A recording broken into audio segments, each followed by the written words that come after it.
Michelle Williams, who isn't too overexposed right now, because some of the people that they were considering to get to play Marilyn Monroe were people like Amy Adams. I love Amy Adams, but I see a lot of her right now. Yeah, she's everywhere. And I see Amy Adams now, no matter what she's doing.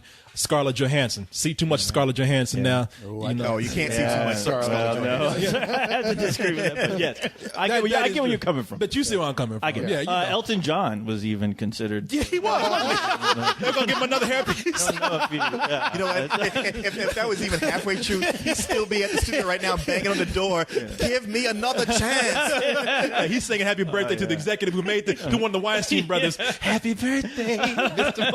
Pop out a cake with a piano. But, you know. Yeah, she is the front runner for the Oscar this year. I mean, there have been other good performances, but nobody has delivered like the way she did on this. And unless there's something waiting, we haven't seen yet in the next month or so, then I think she's almost a what makes a movie like this great for me is that they didn't rest on one great performance, and they didn't rest on the gimmick of like trying to tell you a story about somebody who was uber famous or whatever. I mean, this movie, like a good stage play, is just scattered with so many great performances by your supporting actors. I mean, Kenneth Branagh is always great. And that's the other thing. I mean, these characters are not...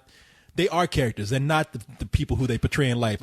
Sir Laurence Olivier, I'm sure he was flamboyant and, larger than life, very charismatic. But the way Kenneth Branagh plays him, I mean... He's doing for laughs a lot of the time. It is. It's for comedic purposes. Supposedly he was a really funny guy. I'm sure he was. But his performance is so good, it almost feels like it's a shame it's outshadowed by Michelle Williams, because it made me want to see a film just with him playing that character, like a bio about him. I bet Kenneth Branagh would like that movie also. I bet he would too. He was absolutely brilliant. I mean, I definitely think he should get like a supporting Oscar, because it's one of those things where watching his performance, it made me think about other films where I'm like, wow, other films where you have a supporting actor. Nobody this year, at least, has really shined as much as he did, to where you have this perception of him when you see him, it's like, yeah, he's going to be good, but he's so good at just being good, you forget about him. But he was like sticking He's so out. good at being good, he becomes bland. Yeah, right. Yeah. Really does.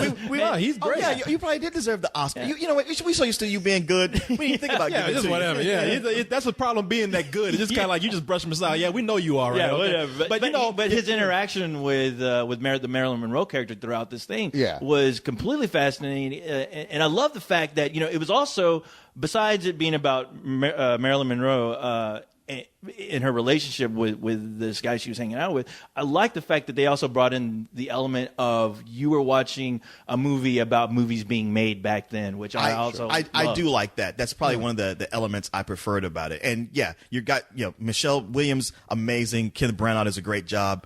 The lead actor, did not like him at all. Well, I thought, to me, he had two expressions. He was happily bewildered and bewilderedly bewildered. Yeah. And there comes a point, like the most emotional point for him, that should be heartbreak, and it's just not on his face at all. I'm like, wow, dude, this is the most important moment for you in this movie to convey how you feel, and you look the same way you did throughout the entire thing. I question what was going on with the director on that, because like I said, clearly he's supposed to be more of an audience avatar than anything else, because the movie's not really about him at all. And so it's more like, I felt like he was like, okay, so don't go too far, because I want the audience to feel the way they're going to feel and not however you're choosing to portray it. And I wonder if that was the conversation that happened with that, because I thought he served his purpose well on that. I mean, not to mention, God, the guy's living the geek dream. On one arm, he's got Hermione Granger, and on the other arm, he's got Harley Quinn. So, yeah, that's the thing, man. I think it's just the guy who's overshadowed by so many great performances in this movie, because I was going to say, like, what I was saying earlier is like these are based on real people, but they're characters in the movie. I'm looking at other people that I like Dominic Cooper. Milton H. Green was Marilyn Monroe's business partner. Right. Dominic Cooper, like my new favorite but he actor, comes into the movie. He's barely in it. But he's barely in the movie, but he comes in the movie, and it's not even that he plays a stereotype bad, but he does play that kind of old 50s hard as nails type guy, like, yeah, you see, you stay away from Marilyn. All right, I'm her guy. You understand? It's like, and you look at that, it's like it's a cartoony performance, but it's actually a good character in the midst of all these other characters in the movie. This guy who plays Colin Clark, Eddie Redmayne, I don't think he was really experiencing heartbreak. That's probably why there's not a whole lot of range to this guy's to his character in the movie. But I couldn't figure out what he was experiencing. I could, because it's just kind of like he knows that he's living a dream. He's happy just to be as close as he is. He knows that, like, this is probably unobtainable. he's happy to walk away with the story, whether it's true or not. He's happy to walk away with the experience, and he's happy to walk away learning a hard lesson of life. Yeah, a hard lesson. Yeah, and it getting harder, man. You talking about me talking about being the child here. I'm sorry, that guy probably is still preoptic at this point. But, He's got a permanent Woody from that experience. Of course. And you know, and you saying like, well, he learned a lesson. That's why he didn't take it too seriously. That's what makes me another thing that makes me just feel like I can't. As much as I want to buy this story, I just don't. It's written completely from his perspective to where, like, Marilyn Monroe, okay, she's a drug addict and she's bringing this production down. I mean, I know she's a famous Marilyn, she's trying to figure, but at the same time, she's a big fucking pain in the ass. And there's a lot of serious shit going on.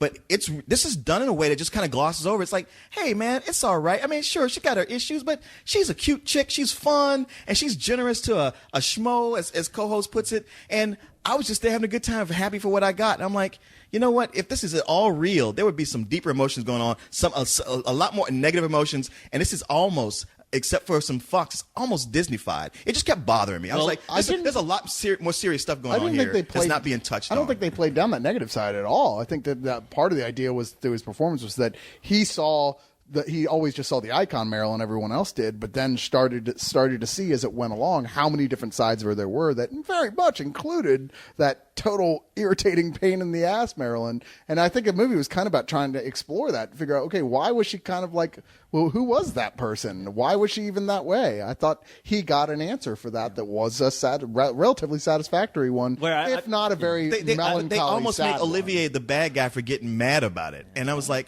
he had every right to be pissed off. Well, there's moments in the movie though that I thought that I'm glad that they were there because I would see what you were saying if they didn't bring in that other issue about why are we putting up with this actress, and then once you realize what actually she was bringing to the movies, which they've never seen before, which is somebody being very natural. They're like, wow, you know what? We can say all this bad shit about her. She doesn't show up, but look at her on the screen right now. She is presenting magic right now that we've never seen. This is a whole new. She's in some ways, and I don't know how much of this is true, but in the movie at least they were saying that Marilyn Monroe was pretty much ushering in the whole idea of method acting to where people weren't acting like stage actors anymore. They were trying to bring some realism to the film industry. Yeah, I don't know if she was ushering it in. It's more Brando who did that. But she was a representative. But she she fell into the method. It was like a trend that was like began to like happen, and she was bringing in a method that at the time was like maybe it worked for some people, and maybe for somebody like Marilyn Monroe was a pain in the ass. And the movie shows you a complicated side of her. They're not asking you like every side of her.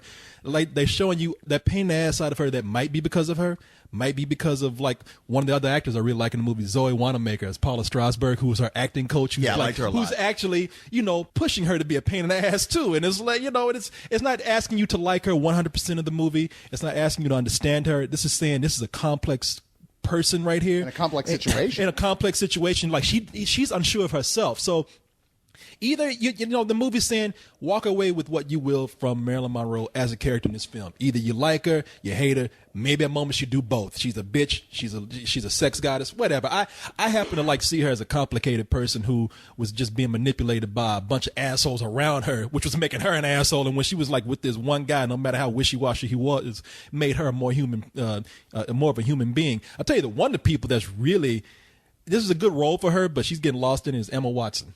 I mean, she got lost in this. She got lost in this movie. I know. It's like, Dad, you just got off of Harry Potter, and you needed a vehicle like to show you shine. And like, I think she really was like in the movie. She plays a girl. I think she's an assistant in the wardrobe room, and I think she really was working the wardrobe room for this movie right here. I just filmed her there. I think that was her real job. I thought she walked in that closet and went to the Narnia world because you just didn't see her for the rest of the movie. Anymore. When you first see her, you're like, it's before we've really seen much Marilyn, and you're like, wow, she is just gorgeous. Look at that smile. She's got so much presence. And then later on, you're like, yeah, whatever. And that's exactly how they handled it in the movie. Like, it's that chick from Harry Potter. Oh, look, Marilyn, get the fuck out of here. You pretty much saw a boot come off camera just kicking her ass.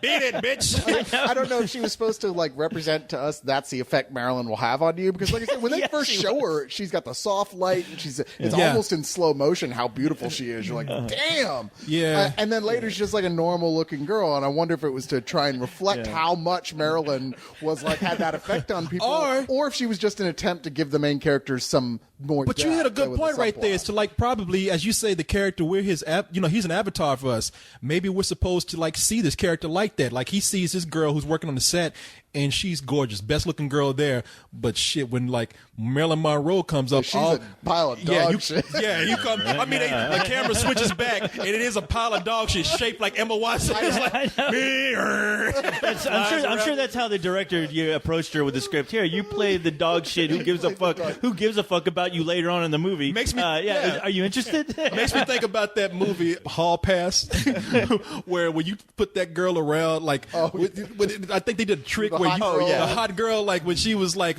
around, like when she was by herself, she looked all right, but you put up against other hot girls, she just looked like shit. Yeah. So, actually, that's how they did it in Hall Pass, but I changed it around for the They second. should have just put on a pair of glasses. But you know what, man? done the Hollywood fucking. Leon, I gotta tell you, man, I like this movie a lot. It is one of my favorite movies of the year because I just like the simplistic, charming storytelling that they did here. Now, you just got to quit taking shit so seriously, man, and accept this for what it is. All right, I give this a full price. It is on my list. Probably not in the top 5. It might be, but it is one of my favorite movies this year. Okay. Despite those great performances by Kenneth Branagh and Michelle Williams, and certainly some of the camera tricks they do and the way they go into detail about old filmmaking, those things I really did enjoy. But everything else, I was just kind of meh about. I'm like, you know what? This has a chance to actually have more teeth to it, and it doesn't. I kept thinking, like, even with Emma Watson's character, the way she plays, and I was like, you know what? I realized I liked this movie better when it was Orson and Me, because it was a same kind of tale, except you really had more of a story with that main character that Zac Efron played. And especially, Emma Watson's character was similar to Claire Danes, except even she had a story that played all within it. I really got lost in that movie. And with this, I just kept thinking, like, well, guy, I'm glad you wrote this and you feel good about it, but I just don't buy it. I'm sorry. I wish I could, but it's just too soft. So yeah, it's just kind of it's a low matinee for me. I agree with your comparison with the Orson to me. That was a good thing to bring up. It really does draw a lot of comparisons. But I think the goals ultimately were different for both films. And I really like where they went with this because I thought it not only showed you like all these different sides of Marilyn, and certainly not just the positive one. There's a lot of time spent on how many negative things there were to say about her as an actress to deal with, especially, and just as a human being, certainly one to be sexually involved with. But it ultimately showed you why people were so in love with her, I thought. And I thought it translated that. I mean, even like Kenneth Branagh, the guy who's like, oh, she's crazy, I want to strangle her. When he finally is seeing, what she delivers eventually as an actress, he goes, I can't argue with that. I mean, ultimately it was all worth it. This movie really charmed me. And I got to say, I mean, admittedly, 70% of that is Michelle Williams' performance, which is just fucking jaw-dropping what she does with this character. I mean, I was sitting there in awe watching what the little subtle things she did that spoke volumes about who this person was. I kind of fell in love with it and with Michelle because of it. So I'm going to give it a full price. Yeah, I mean, I have to agree with everything you just said. I mean, the fascinating thing about this film for me is that it brings up a lot of things about just, how the idea of celebrities and how they're treated and, the tragic aspect of who they actually are, I find completely fascinating. And Michelle Williams did a phenomenal job. I mean, like I said, she deserves the fucking Oscar, period. Kenneth Branagh was someone else who just took me by surprise with his character, with his portrayal of Laurence Olivier, and it made me like, it's one of those things where it makes you want to see a spinoff of that character as well. I'm sure they should prepare a fucking sequel and then go off and do their My Avengers. Life with Larry. But I mean, it's one of those movies where as soon as it started, I was just into, and there wasn't a single moment where I was ever taken out of the film. I love this movie a lot. It's definitely going to be like my top 10 probably. And as far as my only real complaint about it is, Leon, I see your point about the guy who's telling the story. I mean, honestly, it would have worked a lot better if they just made him a Muppet. And just have him, like, they could have got Walter from the Muppet movie. Yeah, Walter should have played him. It would have been less distracting, and that would probably be the most interesting about that character was that he was a Muppet. But I do like that he kind of did take a seat back because it let you really explore everything else that was going on in the film. But yeah, it's a full price for me. I loved it. Now what? No wrap up point? Nobody got nothing. Oh, I'm sorry. I was thinking about Muppets. I was recasting this whole movie with Muppets in my head. I'm sorry. I didn't mean to zone out right now. You're really going to put Miss Piggy as Marilyn Monroe? No. I just they're both remade the blonde. Muppet movie in my head right now. Can we have Elton John play Marilyn Monroe, special guest? You have just ruined my fantasy life.